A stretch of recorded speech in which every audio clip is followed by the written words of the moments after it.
What is up, guys? Welcome back to a brand new video. We're here for the Austrian Grand Prix in this 2019 career mode. Once again, we have a failure on our R&D line. We've had no luck so far this season with our R&D developments. We've always had, a constant flow of good ones, and then at the same time, we've always had at least one that just decides it just doesn't fancy working.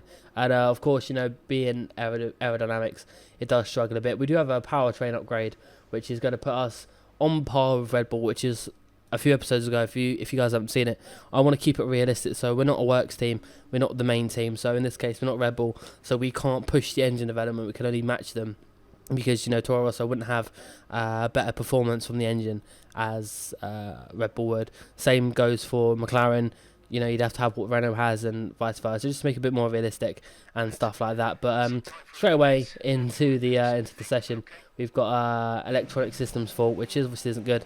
But yeah, you can see by the weather, it's not looking very good in Austria. So for those of you who aren't familiar with this game, there is a bug currently on this build of the game where you are a lot quicker in the wet than the air, as you can see already in P2, which kind of gives it away a little bit. That 5-place grid penalty is for a gearbox change. We had to change gearbox because during the practice session, if it was an absolute nightmare. But I did make a massive mistake, and I'll talk a little bit about that a little bit later. You can see coming into Q2, straight away, you can see we actually make it into P9, which is, not too bad, all things considered, that the weather changed. The problem I had is I didn't realise that. I'm quite stupid of me. I didn't realise at the time that the gearbox was 10-place grid penalty. I thought it was 5, so I thought, you know what, starting P14, that's not that bad. Upon obviously realising it's a 10-place grid penalty, I probably would have bought all brand new components, very similar to what I did in Baku. I just completely had a blonde moment. I had no idea, and I just completely forgot. So that was a complete and utter mistake on my behalf. So we're starting P19, which it isn't great by any means. But we've got to learn from these mistakes. We're going to be starting on fresh tyres. We have really good pace around here. Being one of my favourite tracks, you'd hope that I've got some at least half decent pace around one of my favourite tracks. But nonetheless, Valtteri Bottas again, back-to-back pole positions, this time joined by Vettel. Verstappen and Gasly on the second row of the grid, good showing from them.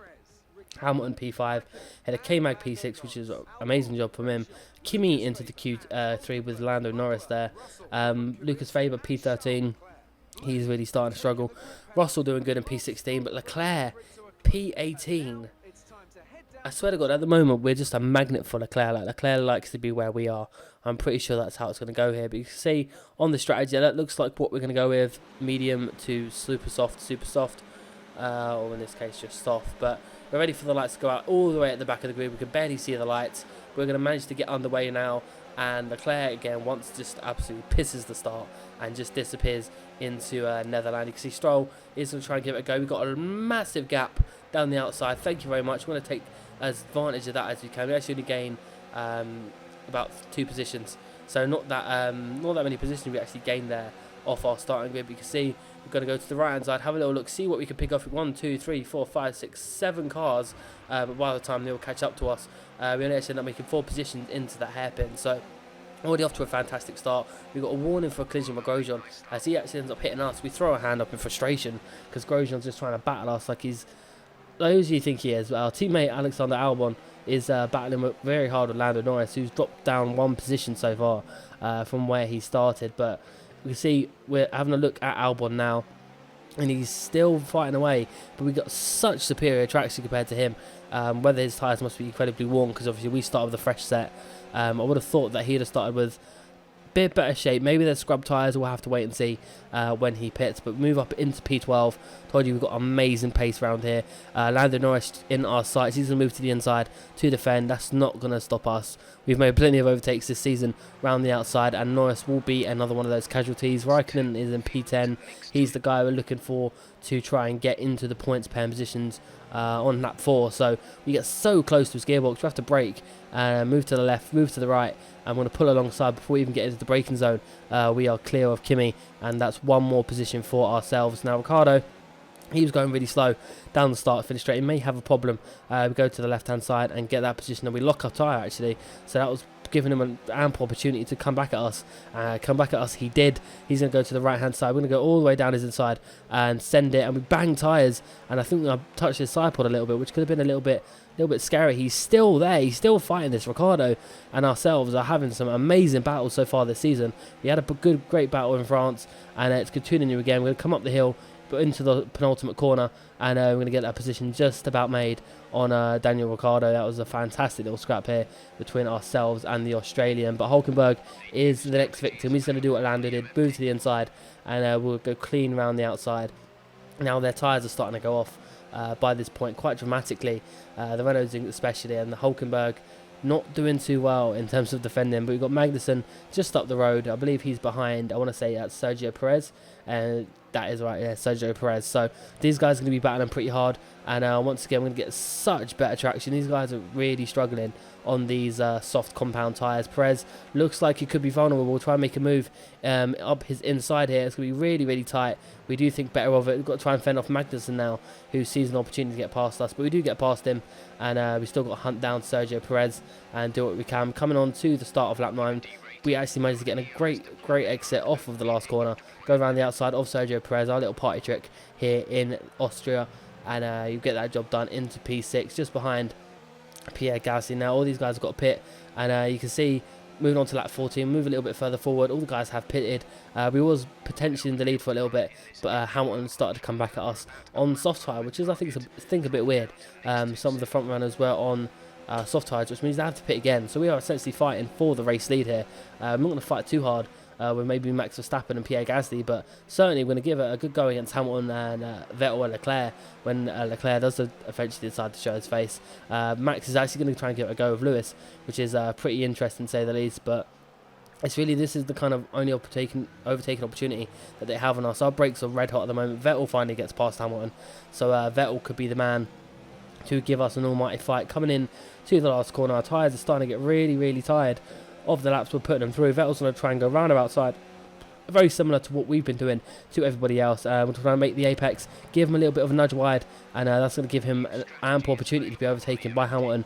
And then Hamilton ends up not actually making it through. Verstappen, out of nowhere, just absolutely flies past us. So Verstappen's through, which, you know, if we're fighting these boys, it's going to give him an amazing opportunity to win this Grand Prix. We do end up pitting not too long after, and we come out just behind Devon Butler, but ahead of Lance Stroll and P16, which is quite mad to think, going from P1 to P16. We've got yellow flag in Sector 2, and we can see there was a car on the map, and that looks like a Red Bull, and indeed it's Max Verstappen, the car that got past us and who could have potentially won this race while we were fighting the Ferrari. And Mercedes has retired, and that's so disappointing for the fans, as well as you know, Red Bull itself, you know, its home Grand Prix. We get a little bit sideways on the exit, and that's going to promote Charles Leclerc up one more place into P2. So after everyone's made their pit stops, you know, going on to this compound, we're actually fighting for a podium position here with Charles Leclerc, potential P2, and it will get a switchback on him. And just like Leclerc did in real life to Verstappen, we get the switchback on him coming up the hill, and we actually maintain P2 for now. I can't say it's probably going to last the rest of the race for sure, but definitely going to try and give Charles a good little fight coming into turn 1. We're going to have to be very super defensive. He's going to try and go down our inside, and if we're not lucky, he could squeeze us off. Luckily for us, he doesn't, but we get a little bit of a better exit. He did struggle trying to get traction down. You can see we're already side by side. He has DRS, and he's not gaining that much advantage. You know, halfway up the hill, he will start to stretch his legs a little bit, but we have all the way to the outside, and we're going to try and do the similar move. I believe he locked us high there, so Leclerc coming a bit under pressure here from ourselves. You can see he's got the traction again. His tyres probably a little bit more worn than ourselves. I believe he's doing the one stop, as are we, but are a little bit more fresher than his, and you know, a bit more durable being a hard tyre. But he's going to hold it all the way around the outside, and it looked like he was going to keep that position, but we managed to get the throttle down a little bit easier and a little bit earlier compared to himself. But you know, moving through this section, we're looking pretty good, fighting Leclerc.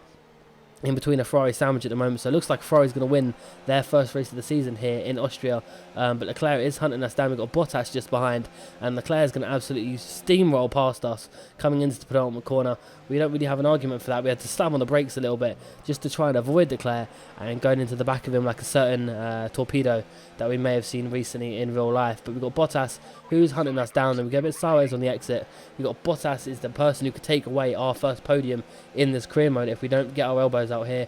We move to the wall to try and break the slipstream as best we can, give him a bit of a squeeze, and we throw up a hand after making a little bit of contact, and we manage to squeeze him off into turn 1, and he's going to get swallowed up by everyone else behind him. And as you can see, he's going to get in a lot of trouble with 3 cars, and for a period of time he was actually behind the Haas and the Racing Point, but ourselves, we managed to make it into P3 at the end of the Grand Prix. We managed to get our first podium, and what a better place to do it than in the Austrian Grand Prix in a Toro Rosso, which is, you know, effectively a Red Bull to some degree, but absolutely amazing. That was such a good race.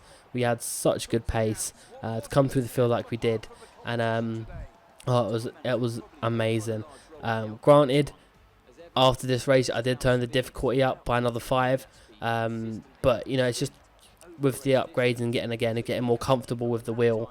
But yeah, overall, I had to fight for that. Of course, like, as you saw, you know, I had to fight these cars off. It wasn't like you know, I'm struggling every single corner to try and keep them behind or anything like that. But absolutely amazing race. Definitely, the car definitely felt.